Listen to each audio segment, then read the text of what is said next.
Assalamualaikum warahmatullahi wabarakatuh. Selamat pagi. Salam sejahtera untuk kita semua. Kali ini kami dari kelompok 4 akan menyajikan sebuah materi dengan tema manajemen karir dan perencanaan karir. Anggota kelompok kami yang pertama ada Novia Febrianti, NPM 013, yang kedua Ahmad Abdi Syarifuddin, NPM 020, yang ketiga Ratna Francisca Anggreni, NPM 030, yang keempat Anggreni Sulistiana, NPM 031, yang kelima Cariti Seripina Sihotang, NPM 160, yang keenam Ilham Muhammad Yusuf, NPM 272, dan yang terakhir Bagus Wahyu, NPM 277. Pembahasan yang pertama adalah pengertian manajemen karir. Menurut ahli Guterres 1976, manajemen karir adalah proses di mana sebuah organisasi mencoba untuk menyesuaikan minat karir individual serta menambah kemampuan organisasi dalam merekrut karyawan. Sedangkan secara umum, manajemen karir adalah proses pengelolaan dan perencanaan kegiatan seorang karyawan untuk meningkatkan perkembangan karir yang lebih baik. Proses manajemen ini akan melibatkan antara karyawan dan anggota unit perusahaan, serta mencakup konsep kesadaran diri, eksplorasi karir, koneksi, dan juga proses belajar. Kegiatan ini bisa dikatakan sebagai proses investasi untuk mencapai tujuan karir yang lebih tinggi dan lebih baik lagi. Manfaat manajemen karir. Manfaat manajemen karir bagi perusahaan diantaranya yaitu 1. Mengembangkan kualitas kinerja karyawan dan memahami manfaat dari membangun kerjasama dengan perusahaan.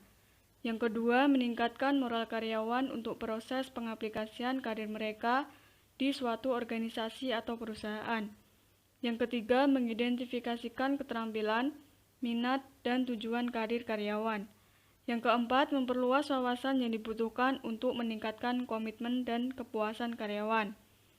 Yang kelima, menciptakan dan mempertahankan lingkungan belajar di perusahaan secara terus-menerus.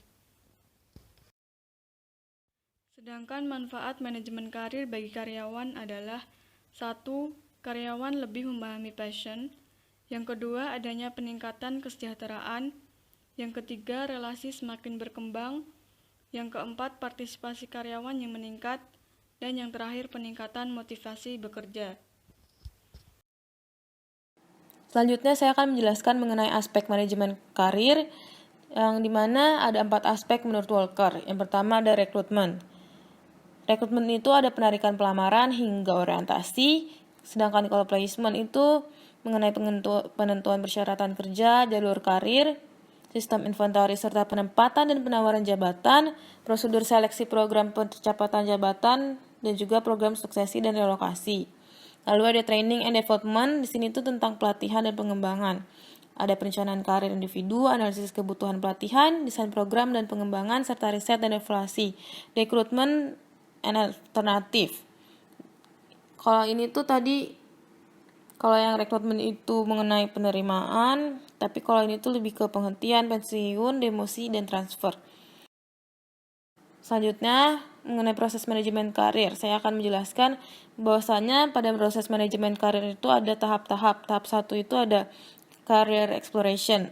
Di sini itu informasi dibutuhkan untuk pengembangan individu. Tahap 2 ada development of career goal.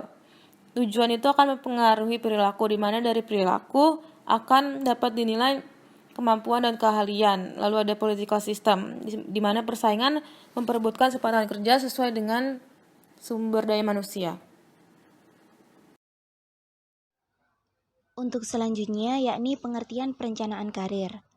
Perencanaan karir atau career planning adalah suatu proses di mana individu dapat mengidentifikasi dan mengambil langkah-langkah untuk mencapai tujuan-tujuan karirnya.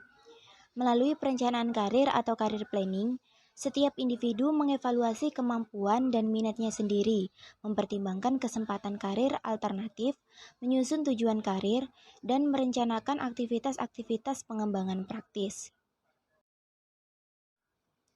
Lalu tujuan perencanaan karir. Tujuan perencanaan karir menurut Dillard antara lain, yang pertama, memperoleh kesadaran dan pemahaman diri atau acquiring self-awareness. Karena dengan memahami diri sendiri, individu dapat mencapai kecerdasan ke arah efisien dalam kehidupannya dan dapat mulai mengelola kesulitan yang mungkin terjadi dalam hidupnya. Yang kedua, mencapai kepuasan pribadi. Mencapai kepuasan karir secara pribadi adalah salah satu tujuan dari perencanaan karir. Individu menghabiskan sebagian besar kehidupannya dengan bekerja. Individu harus memilih karir yang menghasilkan keuntungan tertinggi dalam kepuasan pribadi.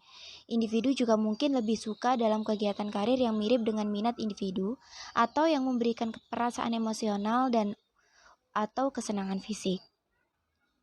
Yang ketiga, mempersiapkan diri untuk memperoleh penempatan dan penghasilan yang sesuai atau preparing for adequate placement. Dan yang terakhir, efisiensi usaha dan penggunaan waktu atau efficiency using time and effort. Di sini, individu dapat menggunakan waktu secara efisien untuk mempelajari diri sendiri dalam kaitannya dengan berbagai pilihan karir. Umumnya, orang-orang yang telah berpartisipasi dalam perencanaan karir lebih puas dengan karir mereka dan tetap aktif bekerja lebih lama daripada mereka yang tidak melakukan perencanaan karir. Manfaat perencanaan karir. 1. Menurunkan tingkat perputaran karyawan, turnover. 2. Mendorong pertumbuhan. 3. Memenuhi kebutuhan-kebutuhan organisasi akan sumber daya manusia di masa yang akan datang. 4.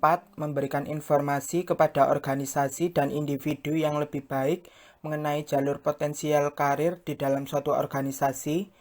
Terakhir, menyediakan fasilitas bagi penempatan internasional organisasi global menggunakan perencanaan karir untuk membantu mengidentifikasikan dan mempersiapkan penempatan di luar negeri, dan lain-lain.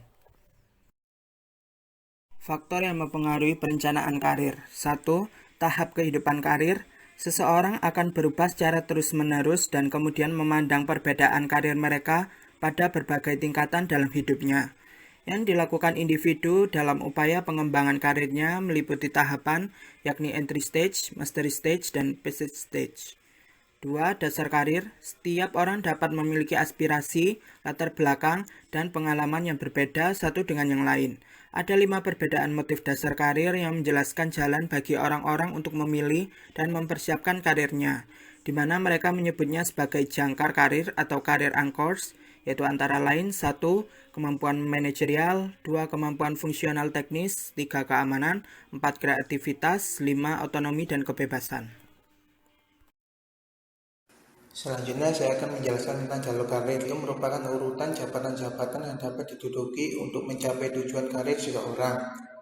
Misalnya di sebuah sekolah, yaitu untuk menjadi kepala sekolah, yang dimulai dari guru adalah guru, bidang studi wakil kepala sekolah, dan naik menjadi kepala sekolah, yaitu dengan adanya waktu yang diharuskan menduduki jabatan ini sebagai persyaratan untuk kerja dan persyaratan lainnya. Hal ini disebabkan oleh berbagai macam faktor seperti tingkat pendidikan dan kebijakan organisasi.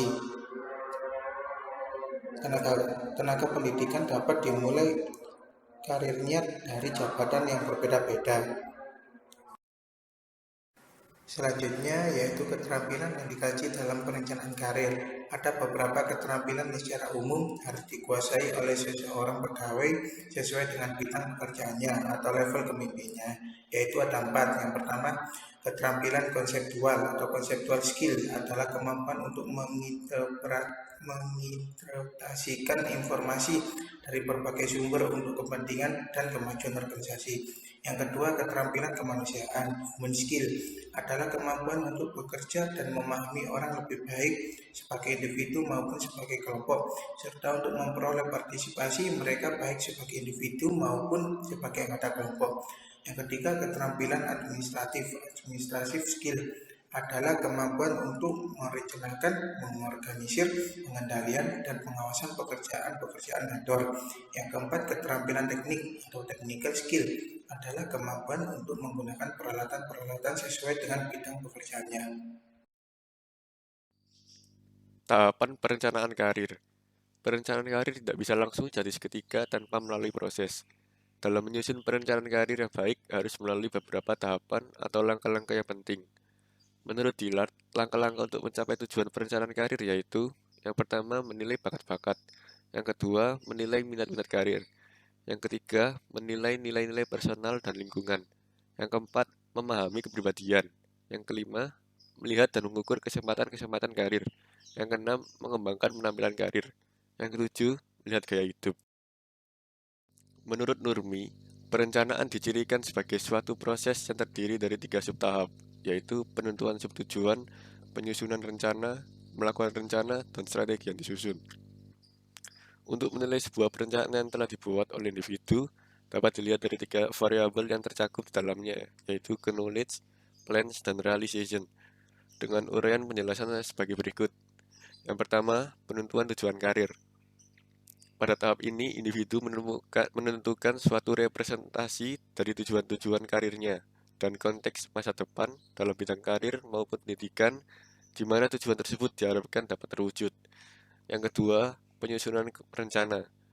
Pada tahap ini, individu membuat rencana dan menetapkan strategi untuk mencapai tujuan karirnya dalam konteks yang dipilih. Dalam menyusun suatu rencana, individu dituntut menemukan cara-cara yang dapat mengarahkannya pada pencapaian tujuan dan cara mana yang paling efisien. Yang ketiga, melaksanakan rencana dan strategi yang disusun. Dalam tahap ini, individu melakukan pengawasan terhadap pelaksanaan rencana tersebut. Pengawasan dapat dilakukan dengan membandingkan tujuan yang telah ditetapkan dengan konteks sesungguhnya di masa depan. Melalui penjelasan tersebut, sebelum dapat merencanakan karir, terlebih dahulu perlu memahami diri sendiri sehingga dapat merumuskan tujuan yang diinginkan dan tidak dicapai. Dari tujuan itulah langkah-langkah perencanaan karir dapat disusun.